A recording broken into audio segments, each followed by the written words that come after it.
ഒരു പുതിയ ലീഡ് വന്ന് സെയിൽസ് വരെയുള്ള ജേണിയിൽ രണ്ട് സ്റ്റേജസ് ഉണ്ട്. അതിലൊന്ന് മാർക്കറ്റിംഗ് ക്വാളിഫൈഡ് ലീഡ് ആൻഡ് രണ്ട് സെയിൽസ് ക്വാളിഫൈഡ് ലീഡ്. ഇത് രണ്ട് ക്വാളിഫിക്കേഷൻ ക്രൈറ്റീരിയസ് ആണ്. എന്താണ് MQL അഥവാ മാർക്കറ്റിംഗ് ക്വാളിഫൈഡ് ലീഡ്?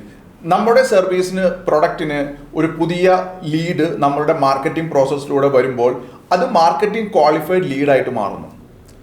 പക്ഷേ ഈ വരുന്ന എല്ലാ ലീഡും സെയിൽസിലേക്ക് പോകണമെന്നില്ല. ചിലപ്പോൾ ഈ ഒരു പ്രൊഡക്റ്റിന്റെ ആവശ്യം ആ വ്യക്തിക്ക് ഉണ്ടാകണമെന്നില്ല, അല്ലെങ്കിൽ ആ പ്രൊഡക്റ്റ് വാങ്ങാനുള്ള സാമ്പത്തിക ശേഷി ആ വ്യക്തിക്ക് ഉണ്ടാകണമെന്നില്ല. ഇത് രണ്ടും കൂടെ ചേർന്ന് വരുമ്പോൾ ആ വ്യക്തി സെയിൽസ് ക്വാളിഫൈഡ് ലീഡായിട്ട് മാറുന്നു. ഈ സെയിൽസ് ക്വാളിഫൈഡ് ലീഡിന്റെ അടുത്ത് വേണം നമ്മൾ എപ്പോഴും സെയിൽസ് പിച്ച് ചെയ്യാൻ വേണ്ടിയിട്ട്. അതർവൈസ് അവിടെ സെയിൽസ് കൺവേർഷൻ നടക്കാനുള്ള സാധ്യത വളരെ കുറവാണ്.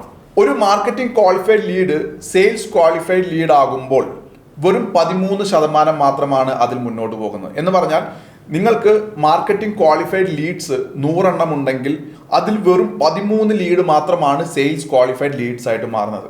അതിലും ഒരു 6% മാത്രമേ പിന്നീട് മുന്നോട്ട് പോകുന്നുള്ളൂ. എന്ന് പറഞ്ഞാൽ ഒരു 100 മാർക്കറ്റിംഗ് ക്വാളിഫൈഡ് ലീഡ്സിൽ വെറും 6 ലീഡ് മാത്രമാണ് ശരിക്കും സെയിൽസ് പിച്ചിലേക്ക് പോകുന്നത്. ഇതൊരു വേൾഡ് വൈഡ് ജനറിക് ആവറേജ് ആണ്. നമ്മൾ ചെയ്യുന്ന പലപ്പോഴും നമുക്ക് ലീഡ്സ് വരുന്ന മൊമെന്റിൽ തന്നെ നമ്മൾ സെയിൽസ് പിച്ച് ചെയ്യുന്നു എന്നുള്ളതാണ്. പക്ഷേ ഇതിനിടയിൽ കുറച്ച് പ്രോസസ്സുകളുണ്ട്. ഇതെല്ലാം അറിഞ്ഞിരിക്കുന്നത് നല്ലതായിരിക്കും.